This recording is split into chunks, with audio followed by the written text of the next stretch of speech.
Okay. It says we're live on YouTube. So welcome Robina and Sunny. Thank you. Yes, he waves his paw and he's so grateful that you guys are here. He's like so wonderful. Sunny, you're so amazing. Like, Aw. I know, look at me. Look at me. It's what he's saying. Yeah, I was telling you that you gotta do a video About what? about animals and their purpose, and because you can completely. I mean, Oh it's my gosh. so fascinating to me and to many. I know, I know. They, to me, their purpose is just so simple, though. They're just like their souls are piggybacking off of ours in a way that's assisting us to step up to our highest and best path, no matter what that looks like. So they're like, Mhm. Sunny's your little furry mirror of Oh, all the love that you have to give, and how humble and sweet and kind and compassionate you are. And Snowball, I would let you figure that out for yourself. yeah, Snowball's a little different. Snowball's a little different. But, but yeah. I'm still trying to find the YouTube chat. I don't know what's wrong with me this morning. Give me a minute, YouTubers. Here we are. Okay, hang on a second. I'm going to open that up. Mm. Oh, that's so sweet. Yeah, dogs are interesting. Someone wrote in the chat, but like cats, when I'm sad, they don't come to me. Like Oh, they they don't come for me. In fact, they're kind of scared of it. They don't like the sound of crying. They kind of run away. So they're not the most comforting. And when I try to squeeze them, they're like not having it. yeah. Not having it. Is that what Snowball does when you try to hold her? It's just like, "Ugh." She freaks out and she meows as if I'm attacking her. And I'm like, I'm trying to squeeze you, but she's like going crazy. The meows that come out of her. So yeah, I can't squeeze her. But So funny. Oh my goodness. I'm just pulling up chat. We're here today. I called this particular video Mystics Answer Your Question about daily spiritual life. And what does that mean? For a mystic, everything is spiritual. You see God in everything. I don't know, you're a Kundalini yogi, an amazing yogi, and you've spent so many years training in elemental shamanism as well. So I find you, Robina, to be a really good combination of practicality in mysticism and yoga and shamanism. And you just take all of that and pull that in a way that we can utilize in our daily life. So when I'm talking to you on screen, I may say a bunch of things that most people go blah because I'm a channel. And we were talking about this morning about how your presence just grounds things. So what do you think about the concepts of just everything being spirituality, everything you could possibly think, your thoughts, your feelings, your emotions, people's reactions to you, your reactions to them? What would the world be like if everything we would consider a spiritual practice? mm, you can't get that way overnight though. It's not like you wake up and suddenly everything becomes that shifted perspective. Because if it was, it would be really blissful, wouldn't it? If we could just be this observational, compassionate being towards anything that happened to us, no matter what happens or things go upside down, we just always saw the purpose and we always just knew, oh, I know it was there to teach me this. It sounds like it's like not possible. It is possible. Do I feel that way all day long? No, but the majority of the day, yeah, I do. And the only reason is because of the work that I put in. And it's no other reason than that. I'm just a product of the insane amount of discipline that I put in. And I always had the discipline. Like it was always something that's in my character. So I can imagine that if people don't really have that discipline, that takes time to also cultivate. So it's almost like two steps: cultivating the discipline, but then actually doing the practice. So taking all the stuff that you do, if you do a spiritual practice like the yoga or meditation, and then injecting it like with a little syringe in everything that you see and do in the everyday stuff, in the literally eating breakfast, waking up. It's the everyday that's the real spiritual work. You know what I mean, Ken? I Uh, do. yeah. Yeah. Um, when people think about meditation, what I get, at least as a teacher, my students come and they say things like, well, I want to have the discipline, but it's not necessarily part of my practice. And not only is it not a part of my practice, but the concept of meditation actually repels me. I think that I can't do it. Mm. As a mystic and yogi and shaman, what do you have to say to people who say they just can't meditate? Well, the first thing that came to me just intuitively was that they want to see the proof right away. I think that mind gets involved and they're like, yeah, but it didn't work. Okay, I meditated a week, but my Yeah. life is still the same. Like it didn't work, so therefore I don't want to do it, and I don't want to put in that effort. And once again, that's the mind. But the thing is, there's such a difference between mind and higher self. Like, what proof are we looking for? How do we want our life to be different? And more important than that, what's wrong with our life right now? What is so bad about it? Mm, What is so bad about it? I think that's the biggest question to ask. Why do I want it to change so badly? Because sometimes even when it's completely upside down, that you lost your job, you lost your partner, you lost everything, like sometimes those are the moments that are so, I'll say, beautiful. Those are the teaching moments, right? mm. And if we can just teach while we can learn while we're in those moments, then we're like, it's we can see the proof a lot quicker, but why meditate?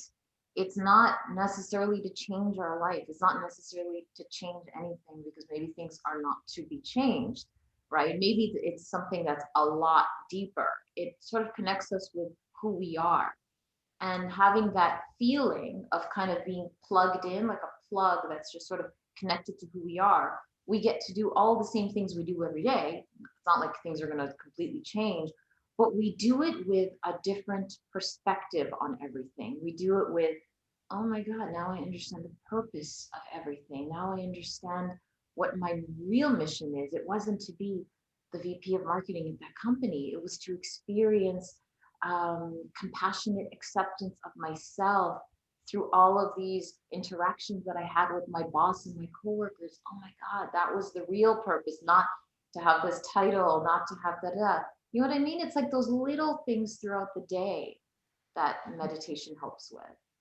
Yeah. Yeah, I like what you said about wanting something to change right away and the concept of that. What are our expectations? What are we trying to escape from? What is so bad about our lives that we're using meditation? We're not escape artists, you Yeah. know? What are we Um, covering up? yeah, and our lives aren't necessarily meant to look like what we see on Instagram or Facebook or the movies. We have this false perception of life until people really begin to become practice meditators, yogis, shamans, really stepping into whatever you want to call it. Those are just roles, names that you understand about something. Until we really become practiced at asking questions, you Mhm. know, and practiced at removal of separation concepts, undoing separation concepts, seeing everything in unity, seeing how all these universal dots connect, Mhm. as opposed to just saying, you know what, I'm going to meditate because I want to open my third eye.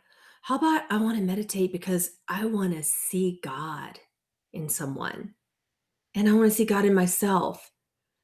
And when you say I want to see God in surroundings, it doesn't mean necessarily that you're going to see all of a sudden a peaceful team of employees around you, or, your boss is not an asshat that particular day, or Yep. your cat didn't vomit on your floor this morning. Give a little personal example there. But uh, it's what, it, whatever the case is, where you it wake up and you go, okay, well, I'm human. I'm utilizing this glorious, eloquent, sophisticated tool that I call body to experience density, which I would have never known if I didn't understand the polar opposites of everything that I've judged as love and everything that I judged as opposite. Mm. Remember we were talking the other day and I was asking you kind of jokingly, do you ever just ask, because you have the ability that a lot of people don't. You ever just ask, I don't know, whoever you want, Jesus, you name it. When's this going to happen to me? Why hasn't this happened? Or can you speed it up a little? Like, I'm sure a lot of people are thinking, well, you must have like all these beings around you at your disposal. So you must know everything that's going to happen. And I loved your answer to me. And it was, instead of asking, why don't I create? Why don't I create it? You know, and I think a lot of us forget that, oh my God, we are it. We are what we think surrounds us, all those beings and the higher self and Jesus that we think is outside, it's a guy, and this and all this sort of thing. We don't understand that we have it within us, and we can actually create whatever it is that's in our highest good. I'm not saying 10 Ferraris in the house. These are all egoic stuff, but things that will be great for our journey, for our heart, for the greater good of all others and ourselves, those kind of things, you know, even divine partners and even aligned jobs, all of that stuff. Why can't we understand that we can create it? So we can determine, kind of like you were saying, like whatever we were talking about. I think September is a good month for that. I think October will be a good month for that. And I think we can do it. Yeah, absolutely. And just even if you can't even get there, if you can't get there to say to yourself, well, I think it should be September, October, November. I can't always, I've got a specific circumstance right now that I'm trying to manifest in my personal life. And I'm going, I wonder what it would look like if it would be this happened by November. And I just start to wonder, and my mind's like, no, you don't really believe that. So then I started saying, well, I wonder if this could really happen by November. And mine went, you wonder if it would happen at some point, in one of these holidays that's upcoming within the next, between now and January. And your wonder leans a little bit more towards January than it does towards November and December. And I had to be really honest about myself about what the next most believable step would be in my thought system of what I thought could possibly happen, because I'm a very step by step A, B, C, D person. And my mind just couldn't go there, which meant that was the particular capsule limitation for my manifestation. This is called the universal law of specificity for anyone who's listening. And in the universal law of specificity, you have to be really honest with yourself about if you don't believe something can happen in a certain amount of time, which you got to determine what your belief is about that first. Then you could say, well, what would be believable? What would be believable? Well, I don't know, but maybe I wonder if it's this time. Try that feeling out for size. Beliefs are like clothes. You just step into the dressing room and see, if the dress is too tight. I love that. I love that. And the universal law of specificity is something that I've been using unknowingly for so many years. I didn't even know I was using it until, I don't know, a few years ago. And it's more than just being specific. I just love what you said. It's trying that belief on to see if it fits. And you can't lie to yourself. You can lie to other people and say, no, it's going to happen. No, it's going to happen in September. But when you really say it to yourself, to your heart, do you believe? Is that true? Is that true? Do I really feel? And then yes and no. We all know what yes and no feels like, right? And then you try on a different size and you're like, okay, maybe I'll get that job January 2021. How does that feel? Yeah, that feels more true to me.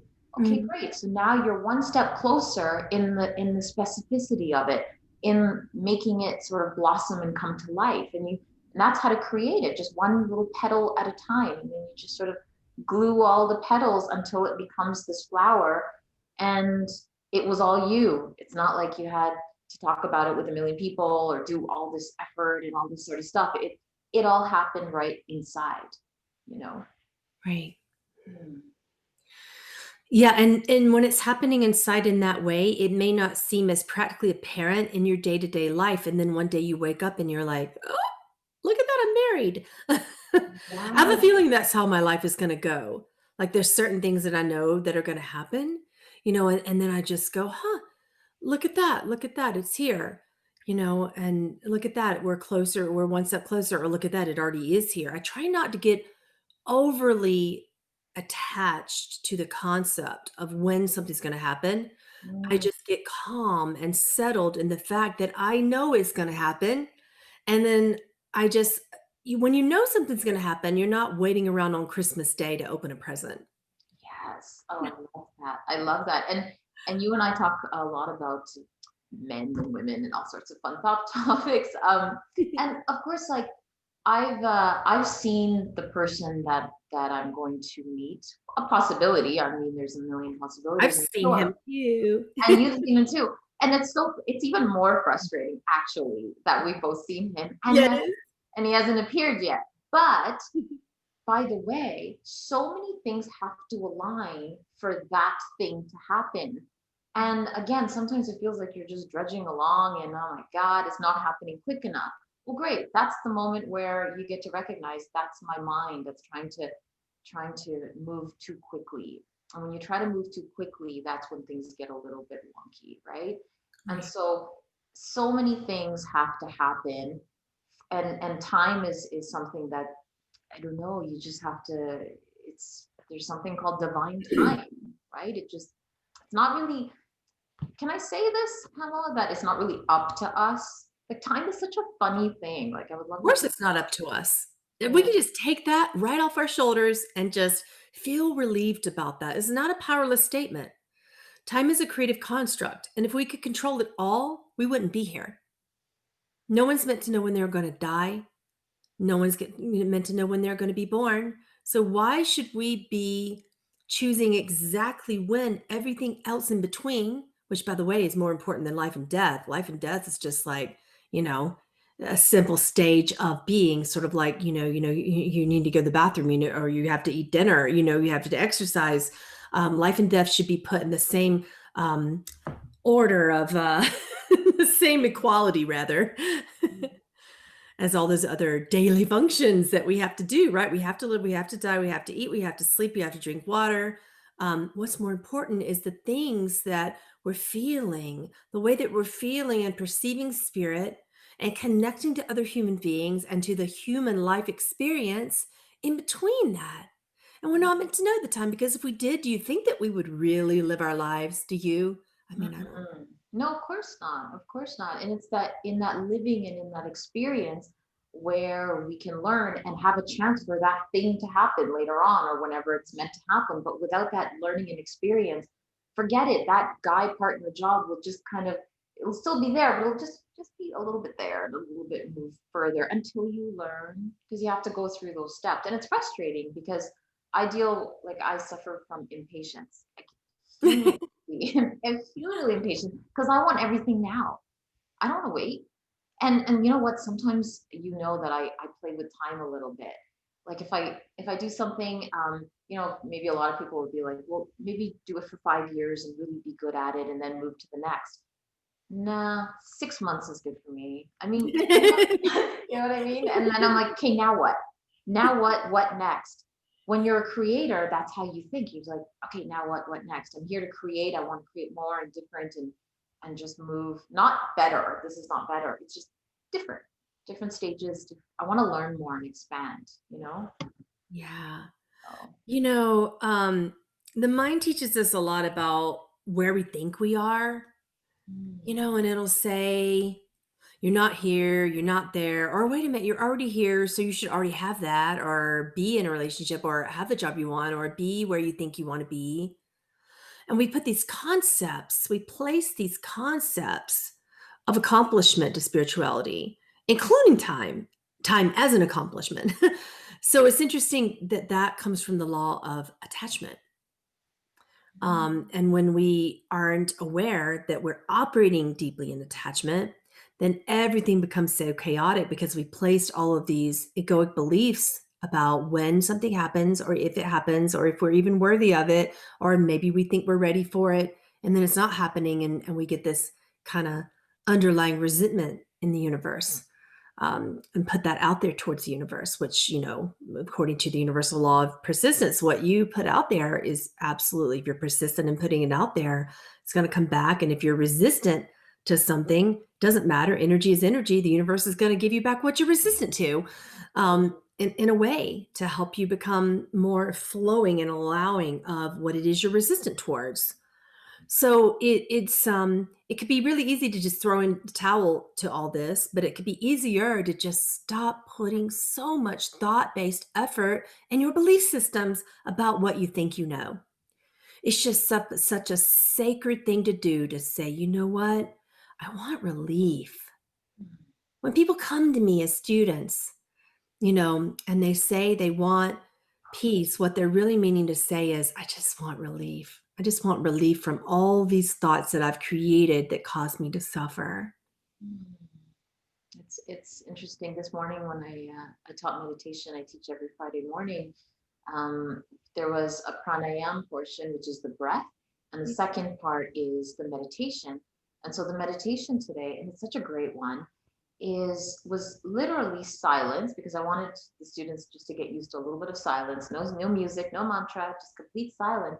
But for every thought that passes, every thought, even if it's what am I going to do, and I'm hungry, anything, or my foot's falling asleep, project I surrender, or I let you go, or something like that, and just gently not destroy the thought, but gently push it, compassionately nudge it along, and do that for 15 minutes. So at first it's going to be like, oh, it's going to be a little bit difficult, but it's a very powerful and such an easy practice. This is what we're talking about, like a daily discipline meditation routine. Like this could be it. If this is all you do, this is a good one. For every thought, you just project, I surrender you, and you nudge it. And you visualize it. Just nudge it along, push it along, every single thought. My foot's falling asleep. I don't know if I'm going to get a job. I hate Corona. Push it, push it, push it, so that you can just get a grip of your thoughts. So then in day to day, then you won't be so, ruled by these old thought patterns and belief patterns, Thought patterns kind of come like I kind of view this like office work, like the circular trash bin, or circular files. When you have files that they're just outgoing, you have the ingoing file on your desk and then the outgoing box on your desk.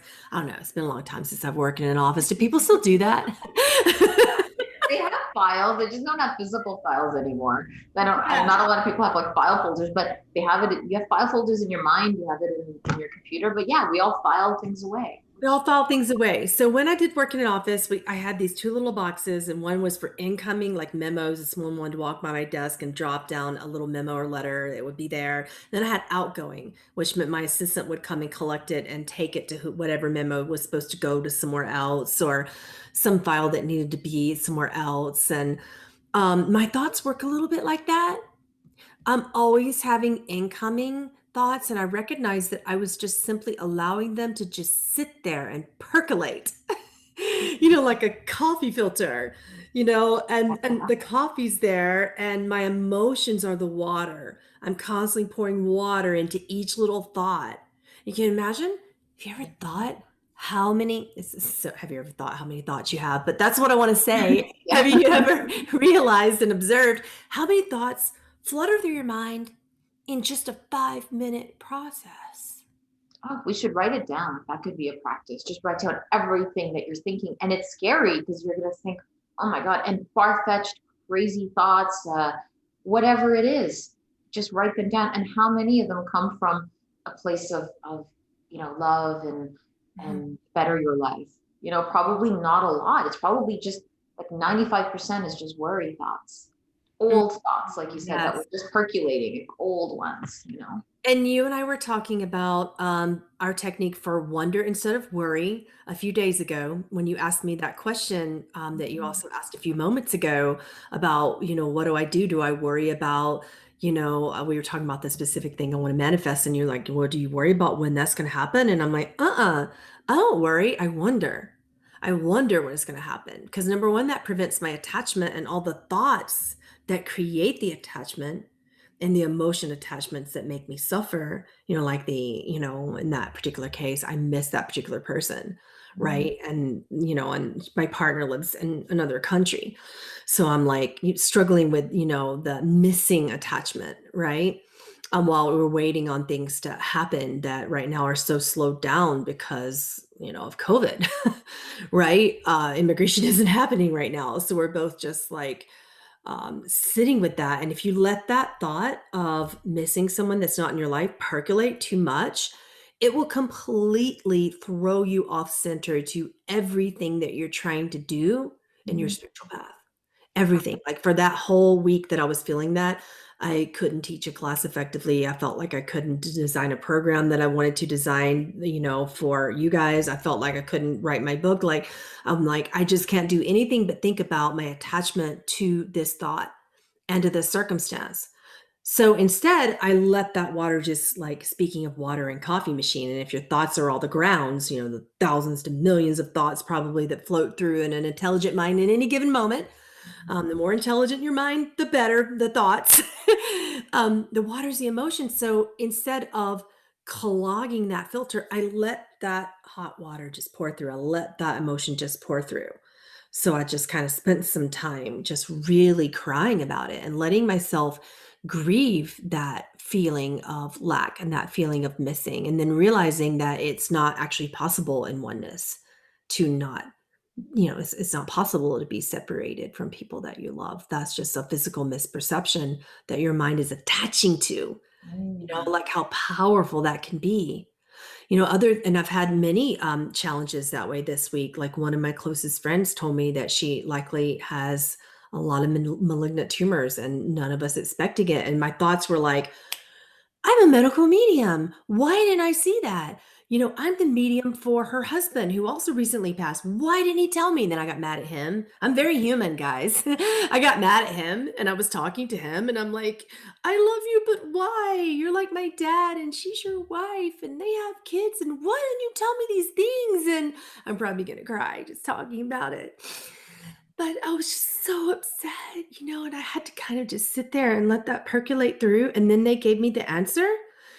And it was hard, but it was also so true and so beautiful. And I wasn't able to give her an answer about that. And I knew that she was somewhat thinking the same thing, but she was also sitting there letting all that pain about her illness percolate so that she can kind of release those emotions, you know, without having these thought attachments of it's supposed to happen this way, or it was supposed to happen that way, or you're a medium, you're a mystic was supposed to tell you, and all these things that are just kind of throwing us.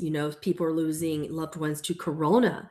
My mom a few weeks ago was like, I lost my uncle, I lost my neighbor lost her granddad, and we're all close, and I lost one of my closest friends, and I'm just done. And my mom's older, so she's, corona goes for the older crowd. And I'm like, okay, what? Okay, I'm gonna be there for her, first and foremost, but secondly, why am I seeing this? And I had to really reflect upon a portion of me that was being selfish. And this is gonna trigger some people. Number one, that I had so much attachment towards my mom and her being here and not getting corona because she has autoimmune deficiency. But number two, my lack of commitment in society to keep her safe. Like, every time I step into a grocery store and I'm like, do I really have to wear a mask right now? But then the next time that happened and I started pulling the mask down under my nose when I was getting groceries, I walked by someone and he was about the same age as my mom and he was coughing. And I went, and I pulled it back up out of respect for him, out of compassion for him. And then I thought about, what if that were my mom? What if that were my best friend's mom? What if it was your mom, Robina? Mm. And I started thinking about, why is all this grief happening at a deeper level in society? And I thought about compassion and our capacity to develop our deepest, most profound components of compassion, not just for ourselves, but for others. That's why Mm. this is all happening at the deeper level from the higher perspective.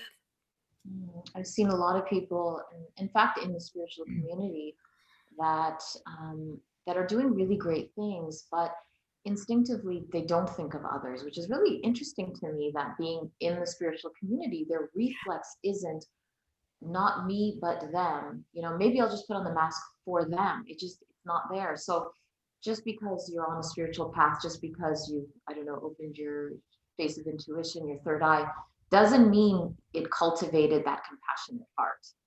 That's what I'm seeing, which is really interesting that Corona has brought this to light. I don't know if you guys who are watching also feel the same way, but those in the spiritual community are still gathering, mask free. And actually, many tell me, Robina, you're living in fear.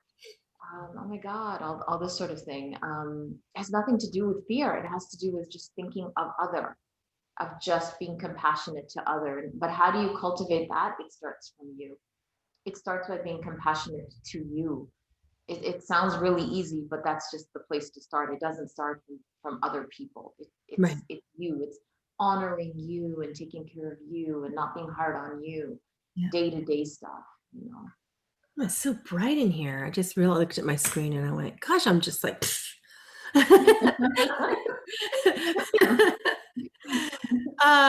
do you feel like taking some questions with us today? Yeah, Okay. I love that. Katie asked us, what are our thoughts about karma when manifesting? It's such a beautiful topic. Yeah, I mean, what do you mean, like karma when manifesting? So when you, yeah, oh, sorry, my brain was a little slow. Now it just dived into the question. Um, it's an interesting thing. I think I was telling you the other day that I kind of stopped manifesting, you know, and more allowing things to happen. Why? Because I realized exactly that you're incurring karma when you manifest, even for good. I'm not saying like for it's okay to desire, it's okay to all of that stuff. But the thing is, karma starts from a belief, right? And whatever you believe starts that wheel, it starts cranking that wheel.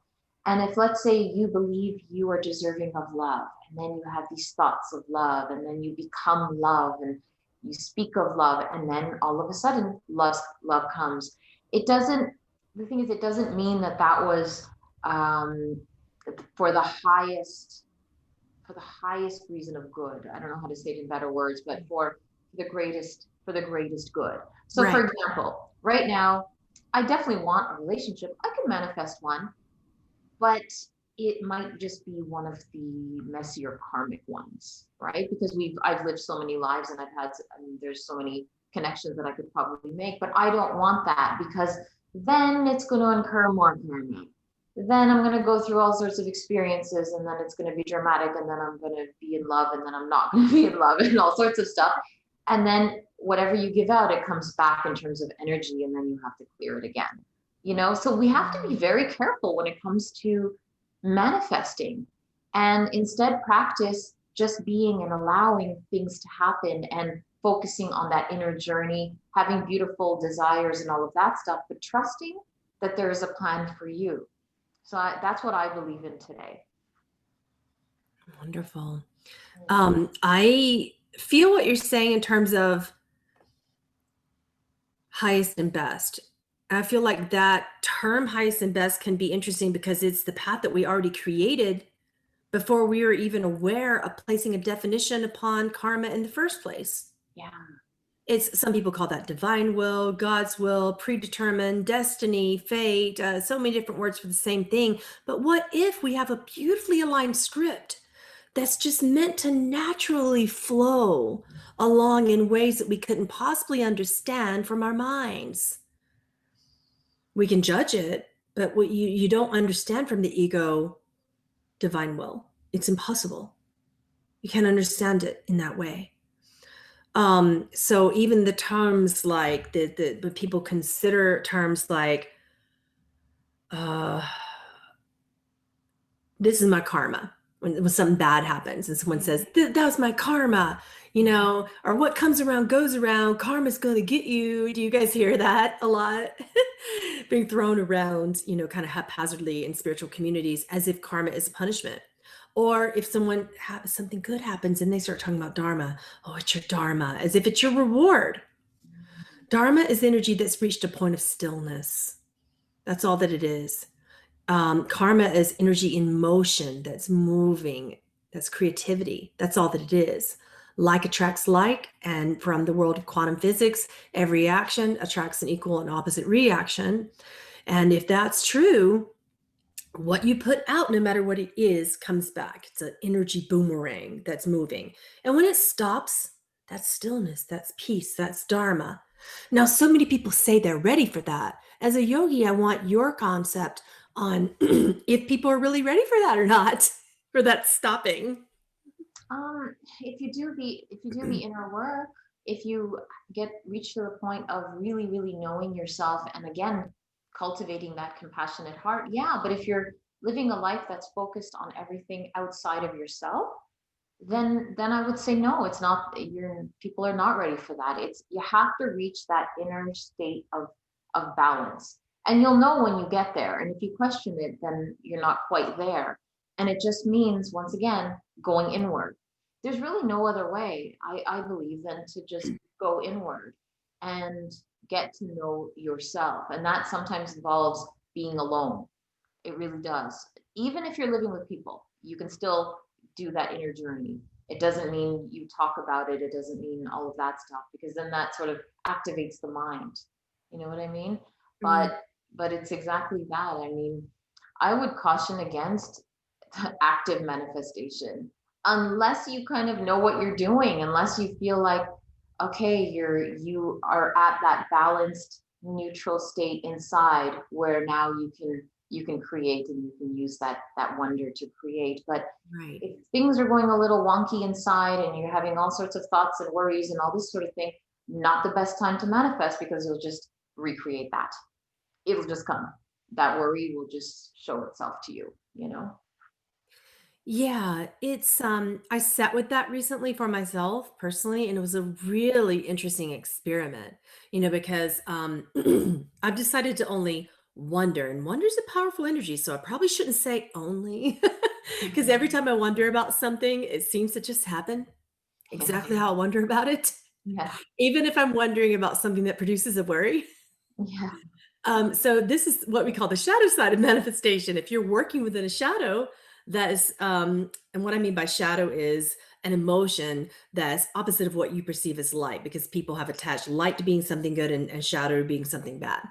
So Mhm. those are just catchy little terms that you see out there in New Age community to make you understand and observe components of yourself that you've judged as good or bad.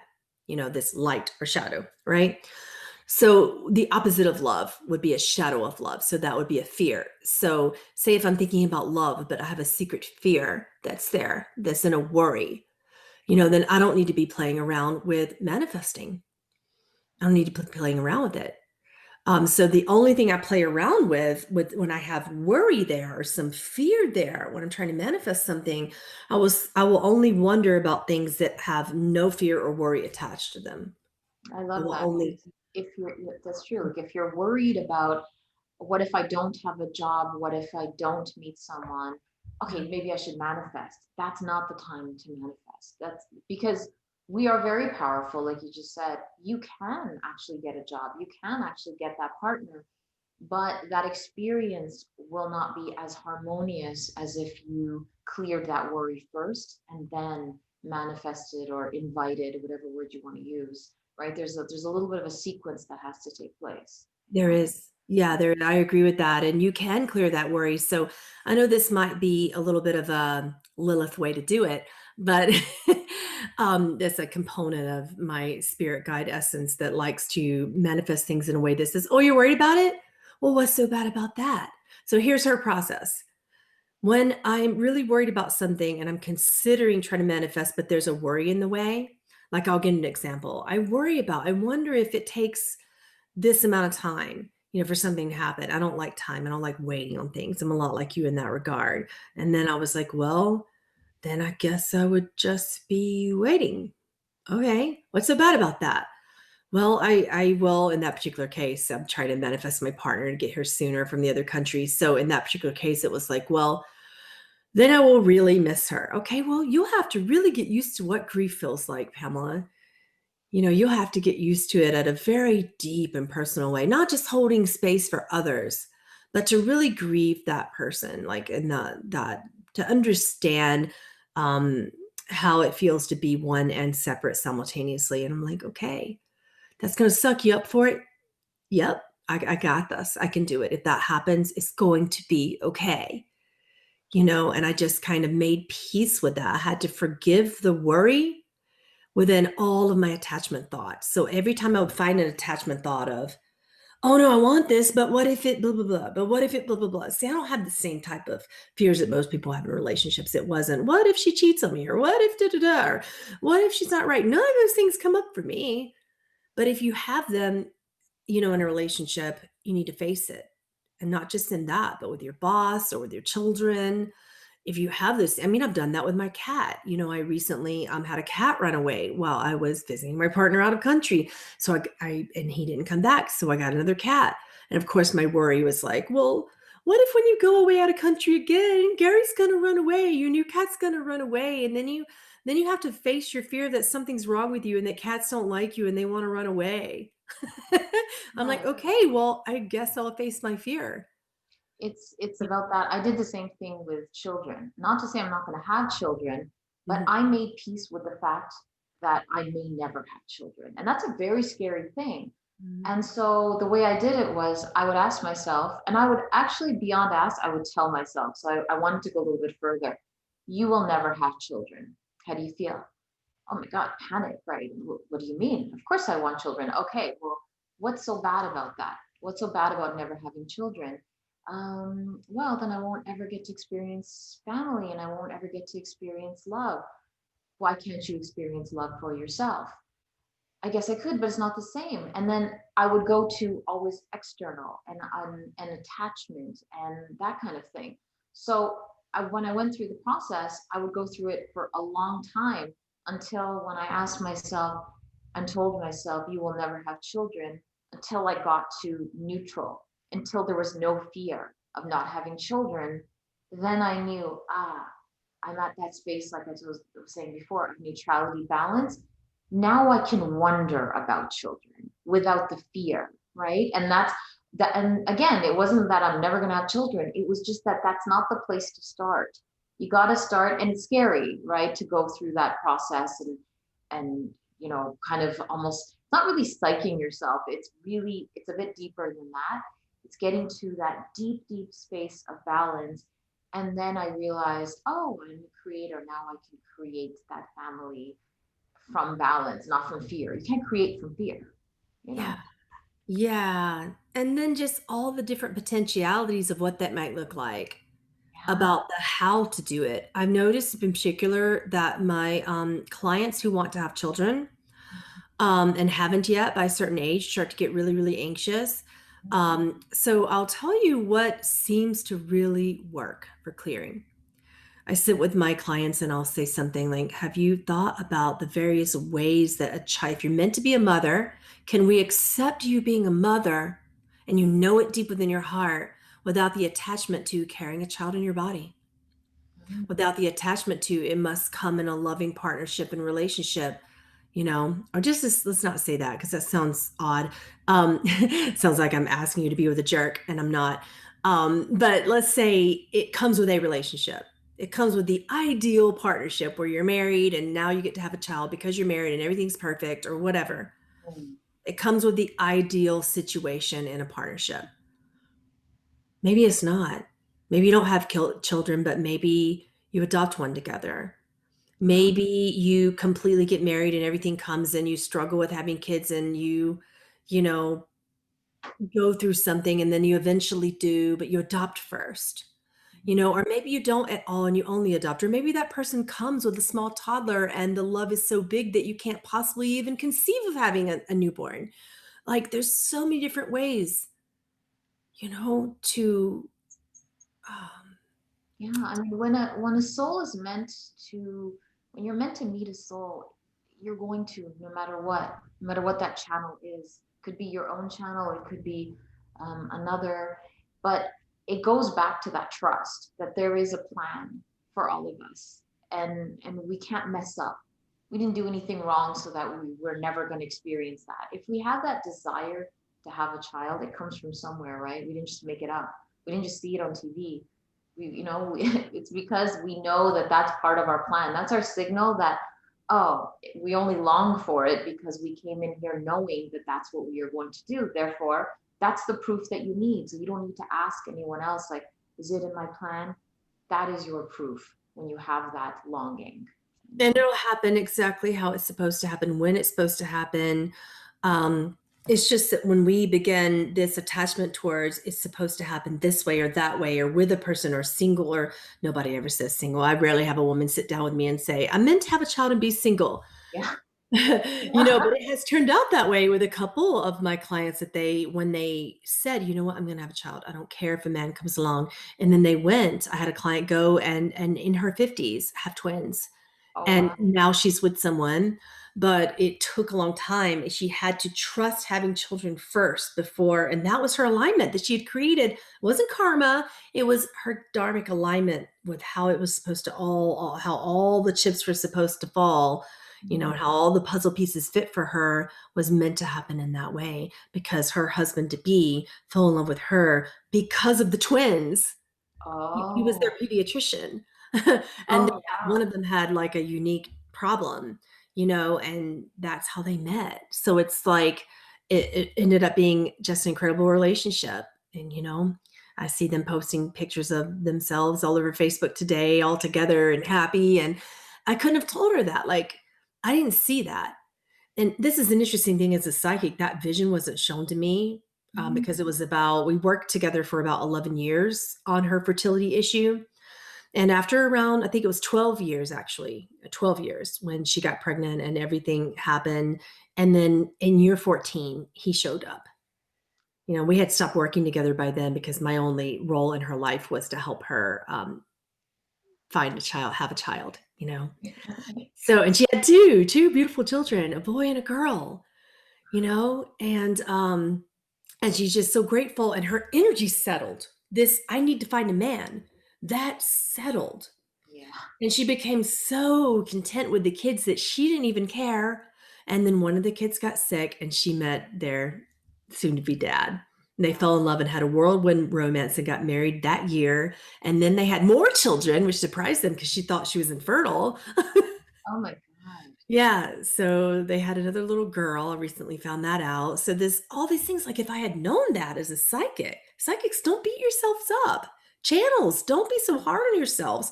Sometimes if you don't see something that's in the cards for someone's future, um, maybe you're not meant to. Because imagine if I had told that client, you know what? You're actually going to have kids first. You're going to do it all by yourself. Even your mom will pass, and you'll be having twins in the waiting room of the emergency room alone. You drove yourself to the labor room. That's the vision I got. If I had seen that, and then I had to tell her that, it would break her heart, and maybe she would have even stopped trying. Maybe she would have said, I know I can't handle that, so I'm not going to get pregnant. I'm not going to do in vitro. I'm not going to do those things. How devastating would that have been? But also, what if, year two of meeting her, you would have said, by the way, in 12 or in 10 years, you're going to have children. She would have lost her mind. She would have been like, excuse me, in 10 years? Oh my God, right? Yeah. So, And people think that they can handle those truths. So many people sit with me, as a psychic in a channel, you sit with me and you say, just tell me the truth, no matter how bad it looks. And my face goes,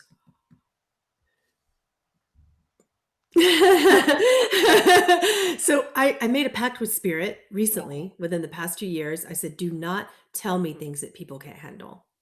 Oh, Do not tell me things. And it broke my heart when one of my close friends recently got sick, and I couldn't, and I didn't know. mm, Oh, I was like, are my gifts, are they gone? What happened? And spirit's like, you hello, you told me not to, you want to be responsible and accountable channel by not giving people information that would cause them to have mental breakdown. So you're welcome. I'm like, nah, karma. totally, totally. Right? It's Mhm. interesting. Oh my gosh. Are you up for another question?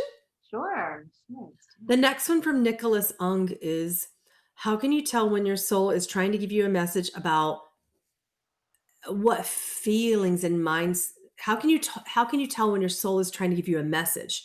And he's asking thereafter what feelings and mindset is supposed to come through. That word supposed to just kind of is a little cringy for me. Like I'm sorry, Nicholas. I promise I'm not mocking you. The word should and supposed to stops me in my tracks. It really does. And then he said, how does the ego interfere with the soulful message? Mm. I get my strongest messages in the morning because that's when the mind is the calmest, right? But there's such a clear distinction between the voice of mind and the voice of however you want to call it, intuition, higher self guidance. Um, the feeling for me is just different. It's simple, so I can distinguish it more easy. You know what I mean? If it's more complicated, if it's giving me different choices, if it's going to confuse me, I check in with myself. Do I feel confused by it? Then it's no, let's go back in. Let's take a deep breath and let me ask the question again. And then then you know, and it's not to be dismissed. It's not just because your mind tells you something. Sometimes our mind tells you something for your safety. So it's not bad. But if you want to really distinguish, then for me, it's the complication and confusion factor. And if it sparks anything in me, if it sparks this fear in me, that fear is to be looked at. It's like either way, you don't judge the thoughts, but the feeling that comes from more the higher self and the heart, it's just lighter and more simpler. You know, that's how I do it. Yeah, it's when I was a little girl, no matter what would be said from my dominant guides, which are who are Jesus and Lilith and Hillel and Archangel Michael, no matter what any of them would say, because they were so clear and heartfelt about it, and it was so simply put. Like if Jesus come and whispered, today is your last day, go with love, I would say, okay. I would say, okay, that's what it is. And that's a hard message. So it's not about the difficulty of the message. It's about as Robina said, the simplicity of the message.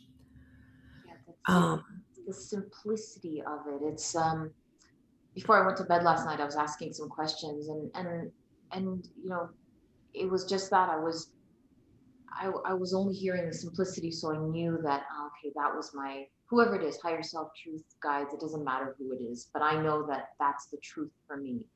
But if it gave me any type of choices that sparked a massive confusion and anxiety, then I know that's not, that's not of the highest, good for me, because it doesn't make me feel good. That's the gauge.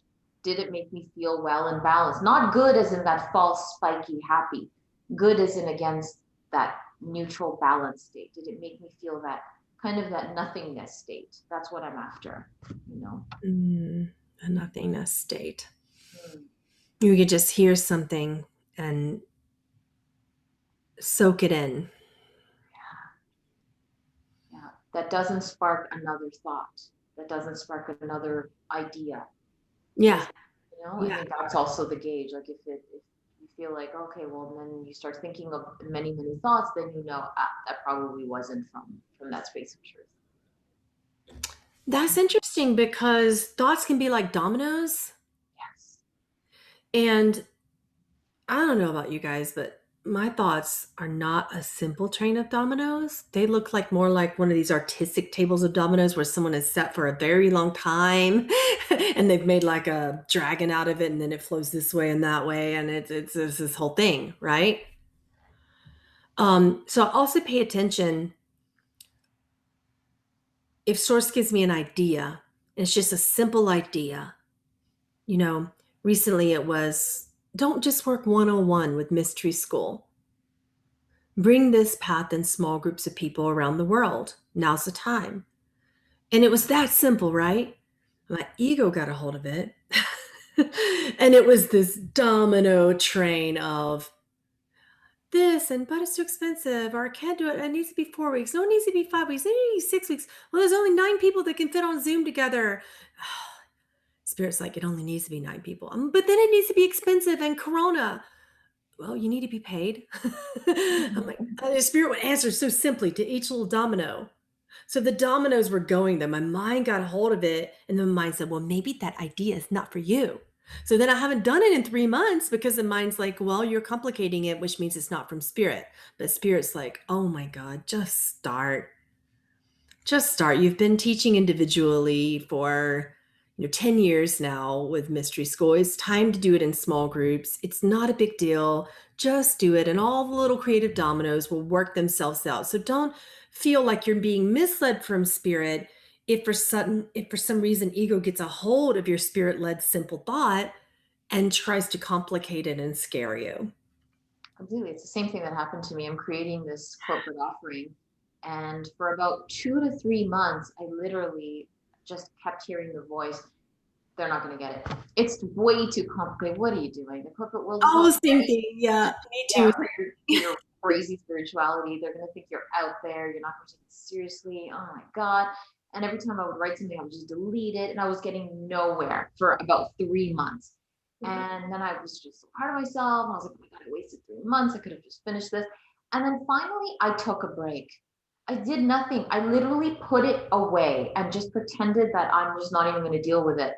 And I needed that space. And then when I approached it again, it just flowed much more easier. And guess what? I did write the spiritual stuff and in a way that was simple, but I felt and I heard that just be simple, pretend like you're kind of teaching to, an eighth grader almost, And then when it came out, I was like, oh, that feels right. And I didn't hear that other voice of doubt anymore. And then I kept going and going. And then I just did it in like a week, you Well, that's know? a matter of like what you just said was so powerful. You kept going. Yeah. You didn't let the voice stop you. Never. You I know, never do. I will take a break or a pause, but for some reason, I never stop. Even if I feel like giving up, I don't know, I just have it in me that this sort of maybe stubbornness or determination or a lot of things, but I always move forward no matter what. yeah, because the ego will always try to find a way to get you to fear something. You're programmed to fear something. So the thoughts come about and you fear that something won't work, or you won't be able to, it won't sell, perhaps, if you're, an entrepreneur, or it will sell, but it will sell to the wrong people. Your ego will tell you anything to divert you from what spirit wants to do, because ego is an interesting diversion to get you back to spirit. They do work together, but it's hard to see that right away. It's hard to see how being so diverted and distracted would get you back to spirit. But I found that it wasn't time 3 months ago for me to really start the groups with students for my mystery school. I'm still working one on one because at that time I was too immersed in the ego distractions and it would have become a complicated project.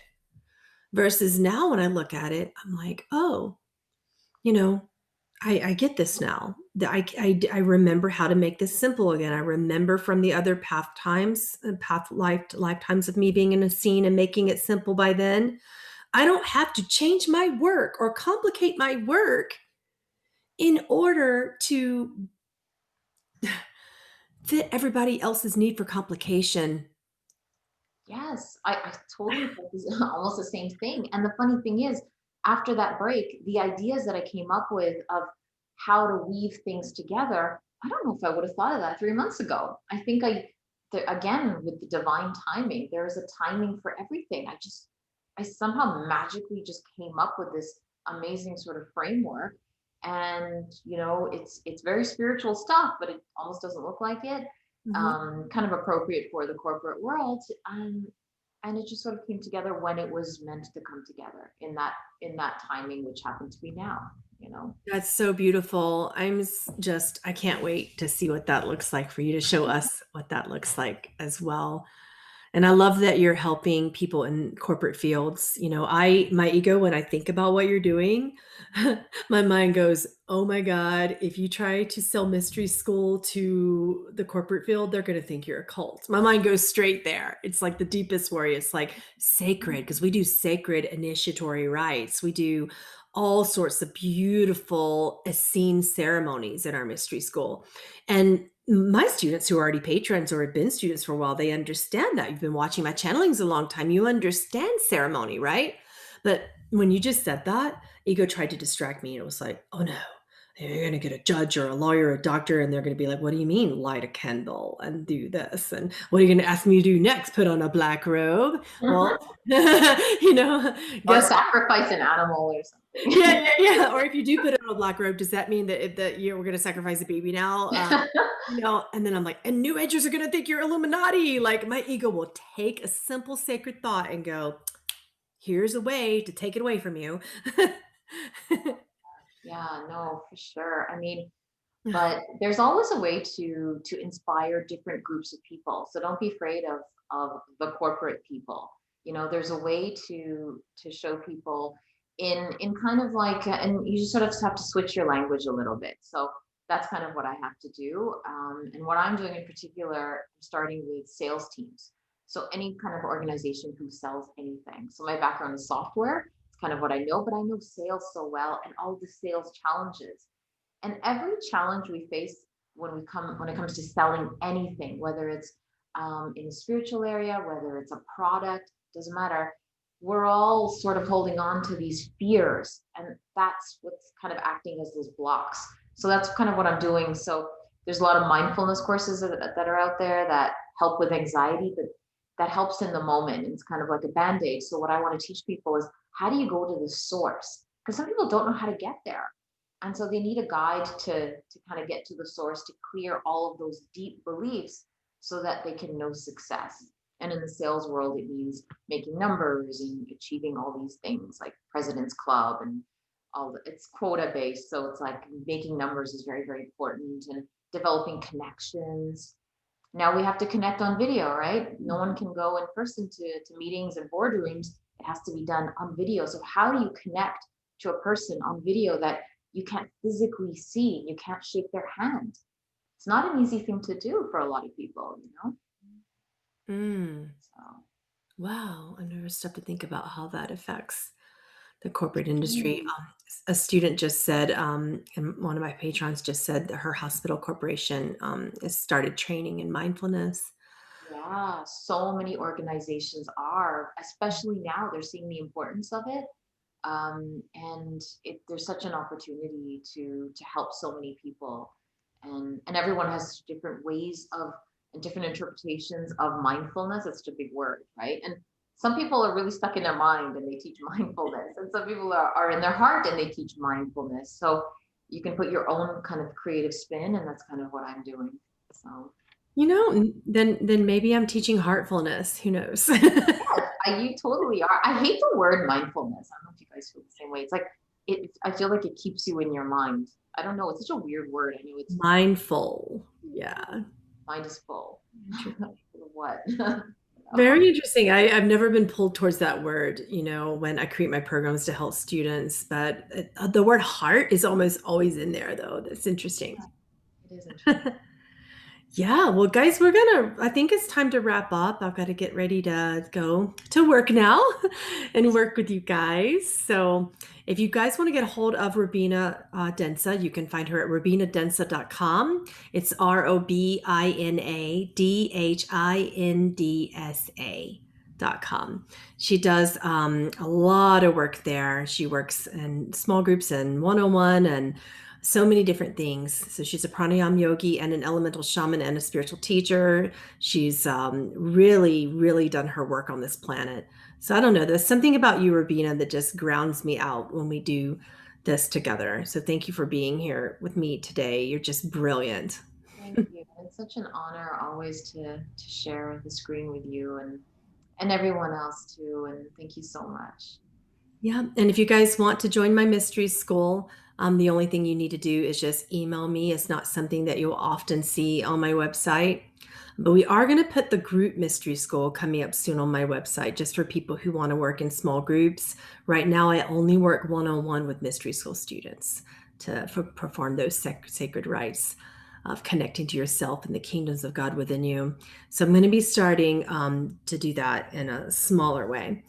Coming up on September the 27th, I'm doing a channeling of Edgar Casey where I'm going to be sharing with you an entire journal For the past 3 years, as a medical medium and channel, I've been working with Edgar Casey. He became really excited about keeping me alive on this planet. He passed really young. For those of you who don't know, that he passed in his 50s. He didn't want me to pass in my 50s. So he started working with me to change that, because that was an exit point, if you will, for me. So he became concerned. And when I first met him, he said, you're aware of this exit point at age 50. I'm like, yeah, I'm aware of it. So he started giving me these remedies, which began to change my life. And he said, well, not just you, all these people who are like you, all the channels and empaths and healers and light workers and people struggling with ascension symptoms. So I started writing them down. And I started, of course, my health got worse in the meantime, and I was challenged to actually use the remedies. So I recently started using the remedies, and I'm having incredible results. So I'm really excited. Now, you guys have been, on the other hand, my students have been using the remedies for 3 years now with powerful results. I was a little bit more stubborn. So I'm going to start sharing the remedies that I've been giving to you, and different remedies based upon who shows up at that channeling on September the 27th. And you can get that at PamelaAaralyn.com. If you're a patron, you get 50% off. So it's worth it to sign up for my Patreon. There are literally hundreds of classes and channelings that I've been doing for 3 years, a library of work there over every spiritual development topic, as well as just different channelings of beings that like to work with me. And you'll get to see some of my lovely facilitators and things of that nature. I think Robina and I've done some work over there as well. So that's super exciting, the channeling coming up. I'm just so stoked about giving you that information. And if you have a specific problem, you're welcome to work on screen with me. So we're going to spend a couple hours working with him, and you will get a recording if you can't make it live. So thank you so much for being with us today, keeping it real, keeping it practical, mystics and light workers and yogis, shamans. It's time to find a way to really bring all that in and make it real for your life, make it authentic for you. And that's what Robina is about. So again, if you want to find her, it's RobinaDhindsa.com. Thank you so much, everyone. Thanks, Robina, for being here with me. Thank you. Bye, everyone. All right. Bye, guys.